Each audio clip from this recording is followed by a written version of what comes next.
What's up? It's Zach back here again for Down South Racing. Finally back out here again. Took a week off just to get ready for school and stuff like that, as you know. So today was my first day. Wasn't too bad, you know. I mean, you know, on first day you normally just go over syllabus and whatnot. But today's video is going to cover the GT500, the 2020 GT500 is going to debut here in just a week, and I couldn't possibly be more excited, you know, myself at least, and I know a ton of you guys are excited as well.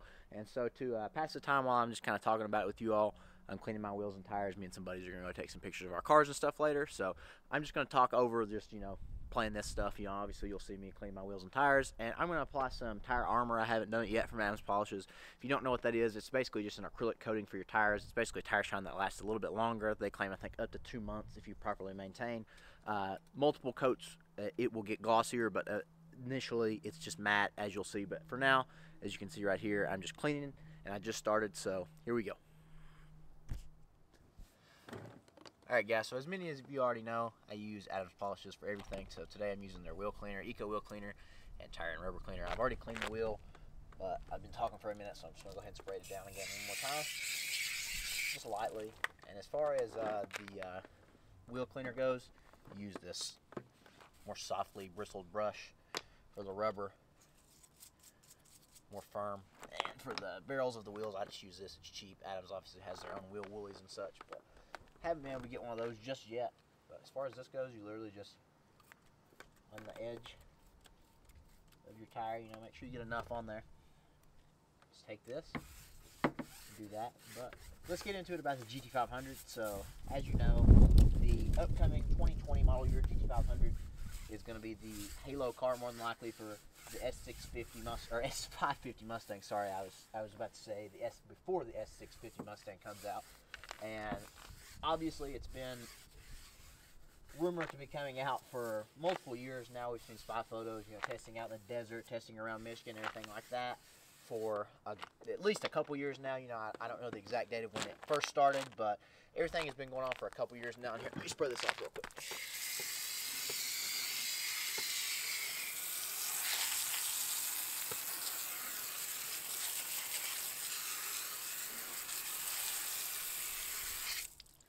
So that'll give us a good clean surface to apply this tire armor onto. But as far as GT500 wise, you know, again, a couple years, like I said, but basically all that we know for sure because of leaks is it's going to have the 5.2 liter Predator motor. It's going to be a cross-plane version of the Voodoo block. It's going to have some type of TVS supercharger, which will be 2.65 liters in displacement. Ford has confirmed over 700 horsepower, and that's about it, honestly. Obviously, we've seen the spy photo thanks to Sinister Lifestyle. I'll post that in here. But other than that, I mean, we've got some spy videos, but not a whole lot of concrete evidence. Here are my thoughts about the GT500. It's definitely gonna be released on January 14th at the Detroit Auto Show here. So we're just, you know, 6 days away right now. But they say 700 plus horsepower, and don't think for a second that they haven't been paying mind to, you know, the Hellcat Red Eye, the Corvette ZR1, things such as that. My guess is somewhere in the 775 horsepower range. I don't think they're going to push it to 800. They could possibly, and I don't think they're going to go below 750, just, you know, for the sake of saying what's what. I do believe they will offer a 10-speed automatic transmission along with a manual option. And so the 10-speed auto is obviously going to be faster. The manual is obviously going to be more fun, you know. Obviously, we know that. Brake-wise, it's going to have probably even bigger brakes than the GT350. Obviously, bigger brakes than my GT here. Exhaust-wise, it's going to sound gnarly. We've heard it, you know, burbling around. It's, I mean, GT500s always tend to sound really good, especially 13 and 14 cars, in my opinion. But here, let's go to this next wheel here, and I will get into the most recent bit of news, which possibly denotes a shot at Dodge for the Hellcat Red Eye and some leaked patents and stuff before we get into my thoughts again. So here we go. Alright guys, so for the wheel cleaner, if you can see, sorry I'm in the way, you just pretty much just apply this liberally on your wheel. Spray a little water on there first just to kind of break up everything. Try to get it on your brake caliper and in the barrel a little bit. I try not to overuse it, but you know, enough. So then you get your soft bristle brush, and I literally just, you can see it kind of foam up. This is all this is to agitate cleaner. And Adam's actual wheel cleaner, not their eco wheel cleaner like I have. I only have the eco wheel cleaner because that's what came in the kit. But it worked out good because this is technically 4 wheels with finishes like mine with gloss black paint and stuff like that. So, you know, it doesn't break down your finish and stuff like that, but their actual wheel cleaner will turn purple, I believe, once it gets going and activates. But back to the GT500. So there's been some patents recently leaked, and those patents are an active brake duct system. So road race warriors, I suppose, that's going to appeal to them. There's a couple active aero type systems. There's an underneath flap, and there's some active hood vents. So basically, you know, to divert air in different places, more downforce when needed, less when you need to go fast in a straight line. And let's see, there's also a patent been filed for a strut tire brace, which is made of magnesium. So that's pretty cool. That's something that like the likes of Porsche and stuff use. All right, guys, well, there you have it. I've got all the wheels and tires clean, dry for the most part. That's the next step. Once you get those clean, you definitely need to dry them off. You know, some people use air dryers and such like that. A little like even like a leaf blower or something could help. You know, Adams even sells their own like little air-powered dryers and stuff. But as for me, I just wipe mine down with a microfiber, and obviously, you know, if I see some spots before I continue with the tire armor, I will wipe those off. And wheels, I just wipe down with a microfiber per usual. Anyway, that's what I do when I get done cleaning my wheels. But they look pretty good, you know, just as is. I mean, obviously you can still see that there is still remnants, I guess, which you can see what's been cleaned and what hasn't been cleaned in terms of the tire. But pretty cool in my opinion, you know, for cheap little stuff. I think, you know, it's like $10 a piece, and then like the brushes are, you know, $5 or so a piece. So it's probably like a $20 kit, and then the tire armor I think is $30, but I believe they sell the kit, which I bought personally. It comes with tire armor, the tire or the wheel and tire brush, and the rubber. I think it's rubber cleaner, tire and rubber cleaner. Sorry, I forgot all these names and such. But there you have it, guys. So that's all cleaned up. So let's give this a few more minutes, and we'll get back to talking about the GT500, and we will finish up with the tire armor. All right, guys. So here you have their tire armor. It comes in a little bottle like this, and to use it, you just flick this all the way over. That way you can spray. To apply it, I'm going to use just the little tire block, but you can also use a microfiber applicator pad. But from what I hear and I've seen reviews on, this tends to work a little bit better. You can see how I use this with some tire shine. We're going to use this side right here that appears to be clean. So here we go. So first and foremost, I'm going to apply just a, if it'll come out.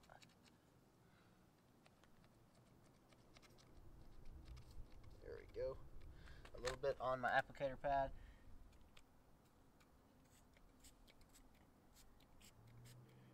And a little bit on the tire as well. So that has an interesting smell. Normally Adam's products smell pretty good, but that doesn't smell great, but doesn't smell bad. Or maybe I was just smelling something else. I don't know, it actually doesn't smell that burn. Can't hold on to it apparently. But, so making sure to get all creases, and if you have more of a blocky tread pattern, obviously, you know, you have to go a little bit more in depth and kind of get a little bit in there. But what I'm going to do as far as my application process is I'm going to put 3 coats on. And so my theory is that I'm just going to do each wheel. And so I'm just going to go in a clockwise order, counterclockwise, whatever. And then we will just basically come back to each wheel. But I'll show you all the finished product and see what y'all think. Alright guys, well, there's your tire armor and applicator pad. And here's what the wheel looks like if I can get to focus. As you can see, done a very nice job actually with just a couple coats, and so that's actually pretty glossy. Some of the other videos I have seen show it being a little bit more matte. I don't know if I used a little bit too much maybe, but again, I could tell after the first coat though it wasn't super glossy, so I did go back over to time. Again, I said I was going to do 3, but it actually looks pretty good just after 2, and I don't want to be wasteful. So there you have it, guys. And if you don't know what this is, basically it's an acrylic resin for your tires, and so this tire shine should last a couple months. and you can apply tire dressing over top of it again if you want a more wet look. But I think it looks really good. I'm more of a fan of like in between super matte and super glossy. I don't like really too much of either one, so it's up to you though. So let me know if you guys have used this or if you found this helpful. All right, guys, so back to the GT500, and like I was saying before, you know, that's the materials that they're using, and the you know, the new active aero is much upper echelon type of equipment, you know, for, you know, much more expensive cars and stuff like that. So in my last video, I actually, you know, had it titled, if you haven't watched, go back and check, but you know, why the GT500 is already a flop, about the GT500 at least, my last video.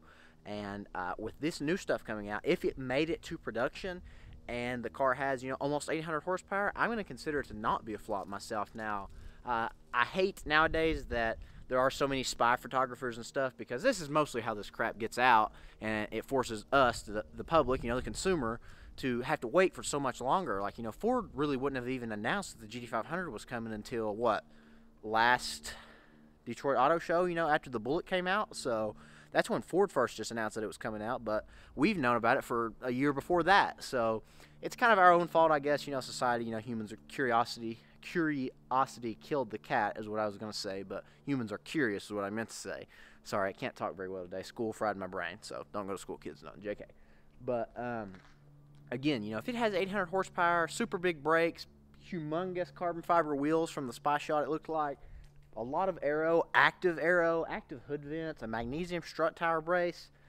This car could be serious competition to cars like, you know, the ZR1 and stuff like that. And obviously not gonna be as fast around a track, just due to the weight and just the taller platform of the Mustang in general. You know, worse center of gravity, you're already at a disadvantage, and so it's not gonna be as fast as a ZR1, I don't believe, but around a track at least, it could be very damn near as fast as it in a straight line, which I really hope it is with the 10-speed auto. So I'm excited. You know, comment down below if this changed your opinion of the GT500, learning about this new stuff, and are you getting one? Do you want one? Do you still want one? Do you still think it's overhyped? I want to know, you know, what y'all think. But one last thing I want to cover is Ford just leaked, or I got video.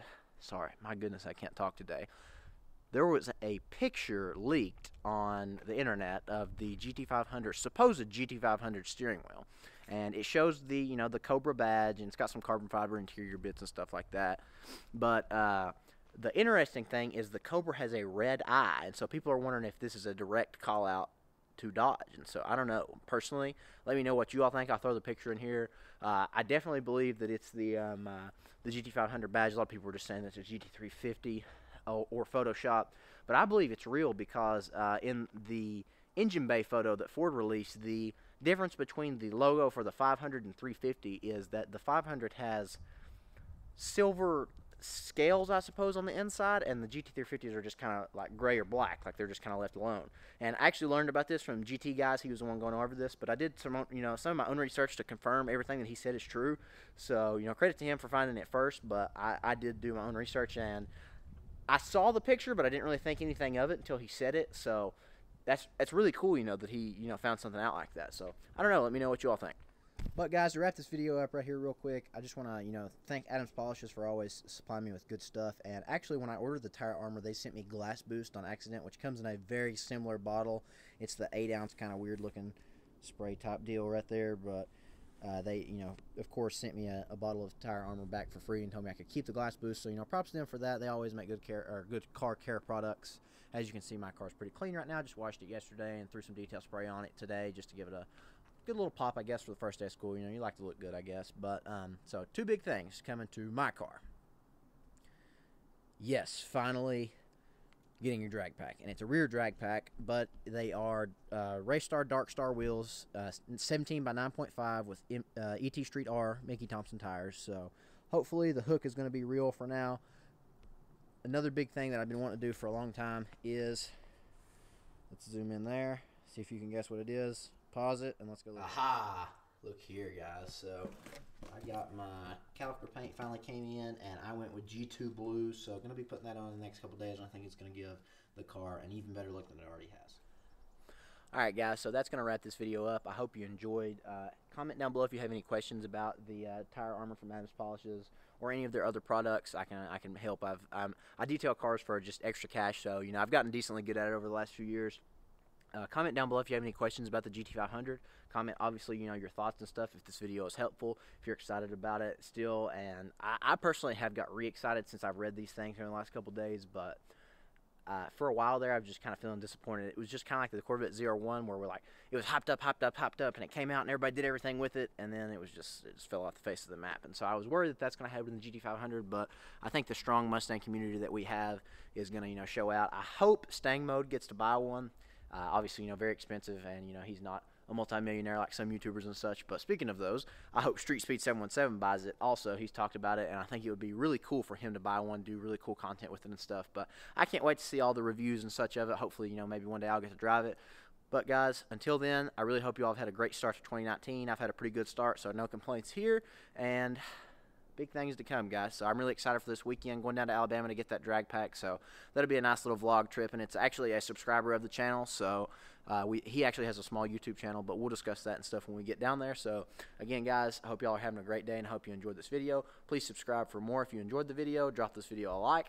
If you haven't already, go comment something just for commenting. It helps us out, guys. So again, I hope you all enjoyed, and thank you for the continued support. We're almost at 4,200 subs, and so that's really awesome to not even have posted a video in a week and still be gaining subscribers. So thank you guys for that. If you're new to the channel, I am Zach. This is my 2017 Mustang 5.0, and it's full bolt-on currently, and so on the E85, and so it's been a best of 12.04. Definitely want to break into the 11s this year, and then possibly upgrade to something else, or maybe go boost or something in the near future. But guys, this is Zach signing off. Peace out. Have a great day.